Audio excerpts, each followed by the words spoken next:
Hey guys, I'm Richard Fitzgerald. This is Dubai Works, where we interview the business leaders making a difference in this great city. That business with scalability was very interesting to me. I like building something that has legacy.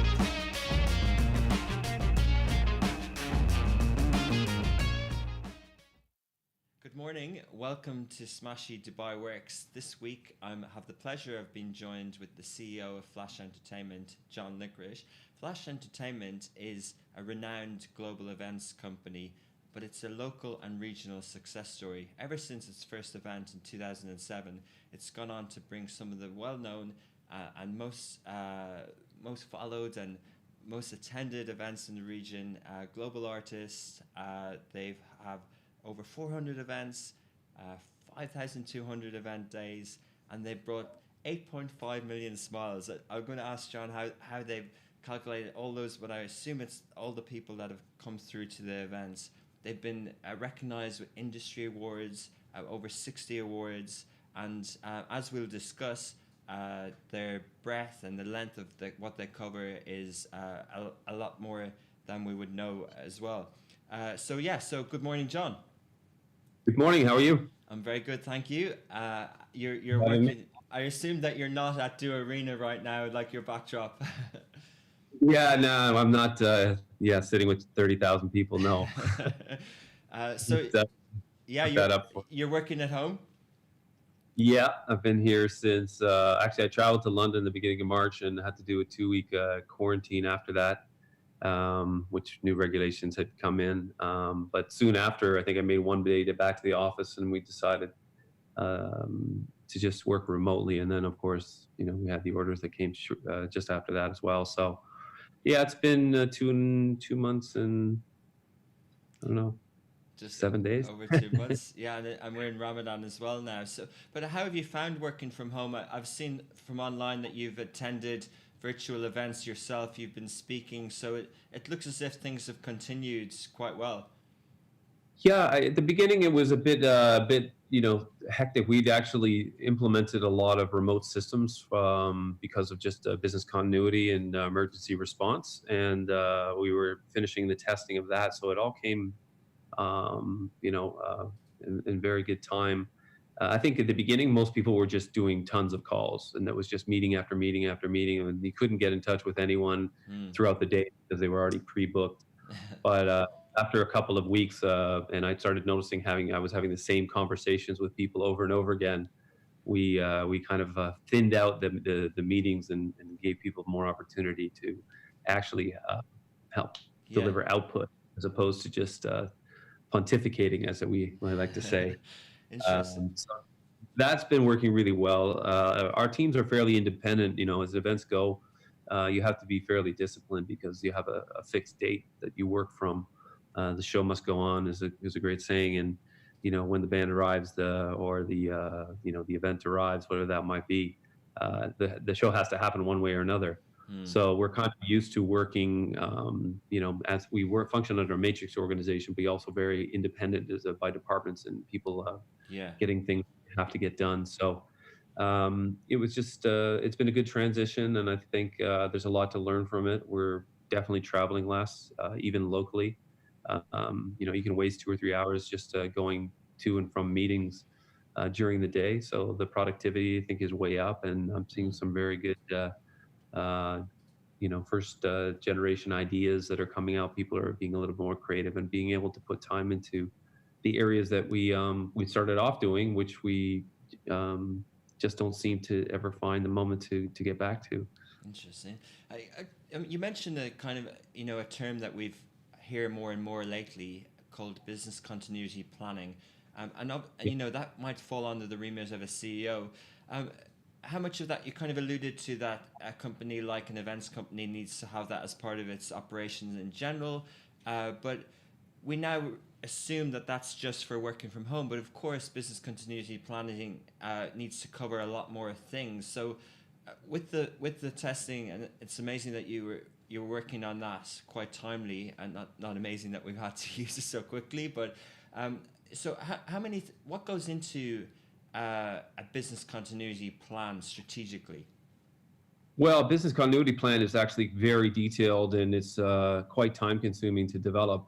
We have them already for our events. So we start with the people. It's where's our redundancy? Where is the next step if this person can't make it? Let's say I lose my production head, for example, due to a flu or a family emergency.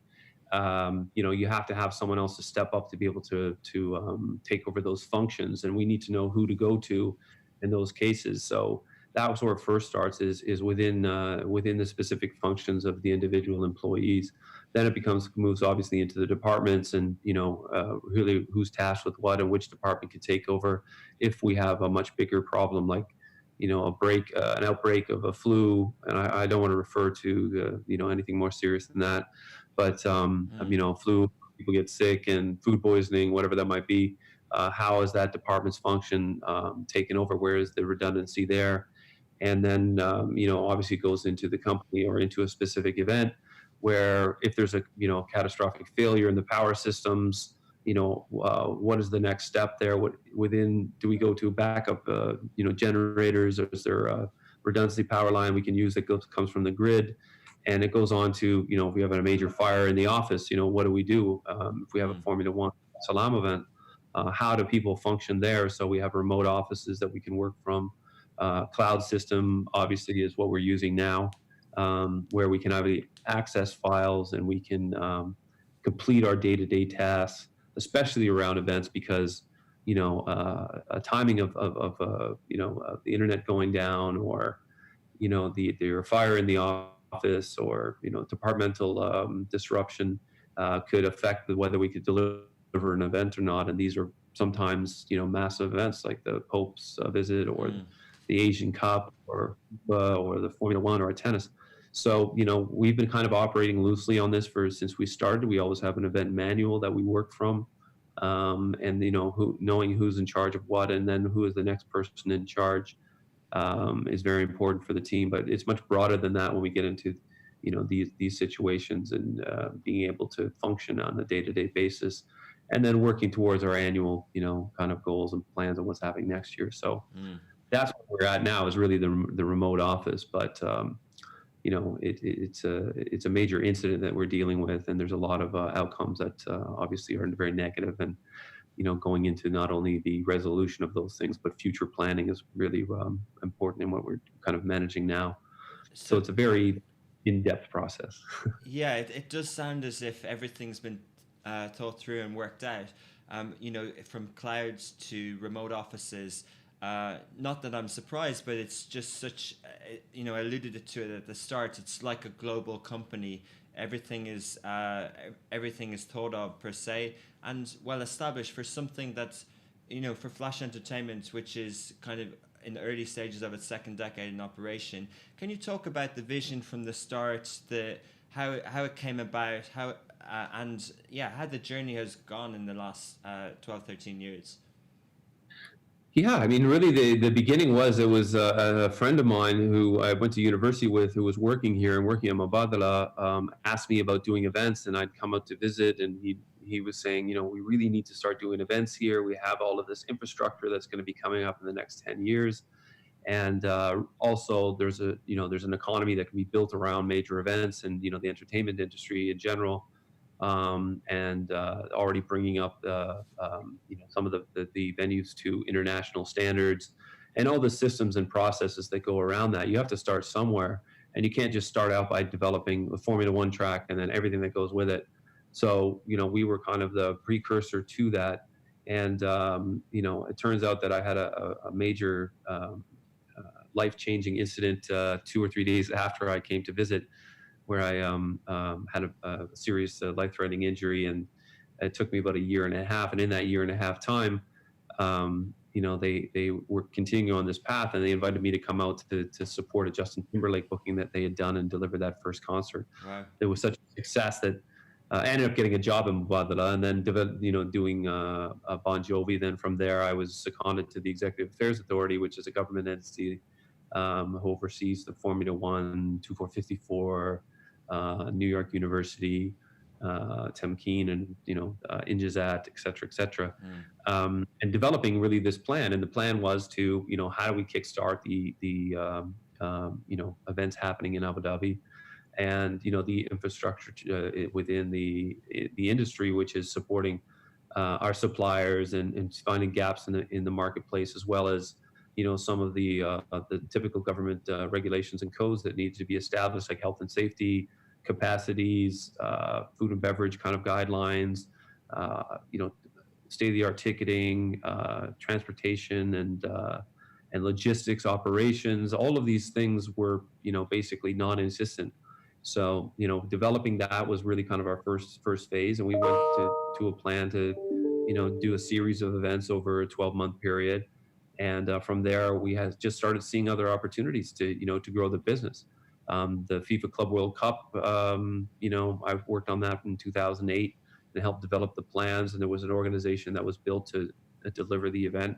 Flash ended up taking over that organization and kind of just tooling it up a bit and reducing obviously their overheads and working on their commercialization and making sure that the event was raised to the next level. The FIFA was happy with the first event, but we thought we could do a little bit better, and we of course did that. And then it moved on to obviously our tennis event, which is internationally televised. Our investment in UFC in 2009, 2010, 10% stakeholders in delivering a global televised event live outdoors, which had never been done before. And we really, established Ticketmaster and, kind of international brands that helped us bring state-of-the-art technologies and services to our clients, as well as, this credibility around, the region, because most people perception was there was no events industry here. And if it was done very, kind of loosey-goosey, let's just say, compared to what happens now. Yeah. And with all of, the Formula One happening and obviously having the first impression from a truly global audience to see what Abu Dhabi was like and all of its assets and capabilities, it was very important that we had a head start, producing events and getting people used to congregating, used to not being able to park in front of venues and walk in, and used to buying tickets and sitting in the seats that they were assigned to, not buying cases of water or over top of the bar, single purchases, and using POS systems and all of those kind of things that didn't exist, and having a variety of food and beverage offerings, as well as ticketing and visual viewing experiences, and all of this stuff was non-existent when we came here. So that was really to bring us up to international standards, show the world that Abu Dhabi from a public's perspective. It was the first time that we were on a global audience with especially with the F1. To prove our capabilities and make sure that people didn't see us as second rate, or the experience here weren't as nice as they were in London or Stockholm or Toronto. Yeah. So that was really the first 10 years, and just diversifying what we were doing. It was just so many opportunities that we just couldn't miss out on. I originally wanted to get into horizontal and vertical investments, but the private sectors there, the government didn't want to interfere too much with what was already existing. And we became more of a support system to other entities, and as well as the private sector, and saying, look, this is how everything's got to be A+ here. And, as you see, some of the artists and some of the events that we've done reflected that. Amazing. So most of them. Yeah, so much to kind of go into there. It's a fascinating story, and aligned with a lot of Start rambling, so no problem. No, I'm already learning a lot, but I think obviously, and we'll go into it in more detail, the alignment with Abu Dhabi. Abu Dhabi is a tourism destination, but also putting infrastructure in place that, as you said, can cross over to other entities. But just talking about the Flash Entertainment strategically in the events industry, I think you probably kind of said that things went from event to event and snowballed. But at what point do you kind of try and iron out of what your role in this is, and how much of that is vision led, and even you mentioned that you did an investment in a US company or a global company, UFC. How much of that is kind of part of the planning, and how do you describe Flash Entertainment as a business? Well, yeah, that's a very good question. There's a plan that we have a 3-year, which we typically try to adhere to very strictly, and then obviously extends for 5 years, which gets more into theoretical. And then you have to be able to adapt as you see opportunities or things that are not working. We do have a plan. The plan has always been the same. You need to get to some sort of critical mass. We do have a lot of administrative responsibilities because we are owned by the government. That is the shareholder, even though we're licensed by 2454 as a private sector company. We have a lot of responsibilities around, like I said, setting the standards within the industry and supporting the different entities and making sure that things work. But the plan has really been to focus on our core, which was the delivering live events and A+ experience for our customers, as well as the content providers that are there, giving Abu Dhabi or making sure that Abu Dhabi remained like an A++ destination, that are premium experiences with premium content. And we just from that, we knew that we needed the suppliers to operate under that kind of guise as well, and make sure that they were doing the same thing. And we wanted to do a series of events, and we saw the opportunities around sports. We saw the opportunities around cultural events. We saw the opportunities around these huge international properties. We did work with the NBA and the UFC, and obviously FIFA and the Asian Football Federation. All of those entities, gave us, a platform and opportunity to showcase our skills. Where we see the events, obviously, is we are in a remote location, and the diversification of our geographical sphere has to expand. The only way that it's going to become more economically prudent to be, doing concerts is to have multiple stops in the territory. For a Disney to come, which is already there, but for the Weekend or Drake, or sorry, I'm referring to all the Canadian guys. Yeah, you're obviously a Canadian, yeah. Or Bon Jovi or Rolling Stone, is really to kind of shrink those the logistics and the geographical space. So coming to Abu Dhabi for one show before heading to Australia or Singapore or South Africa is still a big stop, and is a lot of travels, a lot of expenses that go with it. So we see the opportunity is around working with groups in Saudi, and working with groups even in Dubai and Bahrain and Lebanon, India. Turkey was on our radar. So in the beginning, we had this geographical plan, but the economy, the big downfall in 2008 really kind of put a wrench in things, because we had worked on Greece and we'd worked on Turkey, and we were developing relationships there, and Lebanon had a decent scene going on, and South Africa was very popular as well. But the rand went down in value, which limited to the amount of events they're doing. Obviously, Lebanon was struggling through its own economic problems. Greece the same, and Turkey just become less important as a commercial stop. But in the beginning, it was the Rihannas, the Madonnas of the world were all going there. And that had changed because of just the economic or political situations. And now we're into a new area where we see Saudi being very active in the space. And we see people realizing, like maybe in Egypt, we've had a lot of discussions there about doing events, and people see the opportunities and the economic impact that it has. And also, the values and the social elements of people enjoying themselves, congregating as groups,